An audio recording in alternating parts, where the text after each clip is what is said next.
আজকে করব জর্জরে সাদা পোলাও, সিম্পল, কোনো বিরিয়ানি না। এটার জন্য আমি চিনি গুঁড়া চাল নিয়ে নিয়েছি ধুয়ে। এখন কিছু ড্রাই ফ্রুট ভেজে নিচ্ছি তেলে, এই কাজু বাদাম আর কাঠবাদাম।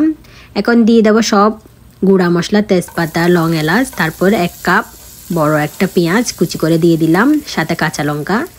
এখন সে ধুয়ে রাখা চালটা দিয়ে ভেজে নেব। এই চালটা আমি আগে থেকে ভিজিয়ে রাখিনি, যখন রান্না করতেছি তখনই ধুয়ে সাথে সাথে ভেজে নিচ্ছি। যেহেতু এটা চিনি গুঁড়া চাল, এটা ভিজিয়ে রাখার দরকার নেই, এটা সাথে সাথে ভেজে নেওয়া যায়, ধুয়ে সাথে সাথে রান্না করা যায়। এই যে চাল ভাজা হয়ে গেছে, একটু ব্রাউন কালার আসছে।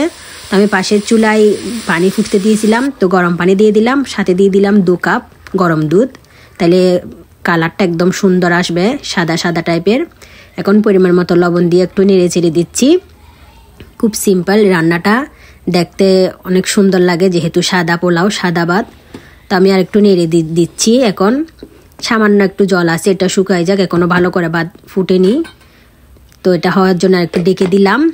এখন ভাত সুন্দর মতো জর্জরা হয়ে গেছে। আমি একটু হাতে নিয়ে এবার টিপে দেখলাম যে ফুটছে কিনা, ভাত সিদ্ধ হয়েছে কিনা ভালো মতো। দেখলাম হ্যাঁ, সিদ্ধ হয়ে গেছে। তখন যে ড্রাই ফ্রুটগুলো ভেজে রাখছি প্রথমে, এগুলোই দিয়ে দেব। তো প্রথমে একটু গার্নিশ করে নেওয়ার জন্য প্রথমে উপর থেকে ঘি ছড়াই দিলাম, ফ্লেভার আসার জন্য। তারপর সেই ড্রাই ফ্রুটগুলো, বাদামগুলো আর কিশমিশ উপর থেকে ছড়াই দিলাম। তারপর আর একটু শাহি ফ্লেভার আনার জন্য দিয়ে দিলাম কেওড়া জল। এটা অপশনাল, দিলে একটু শাহি শাহি ফ্লেভার আসে, আপনাদের থাকলে দেবেন, না থাকলে সমস্যা নাই।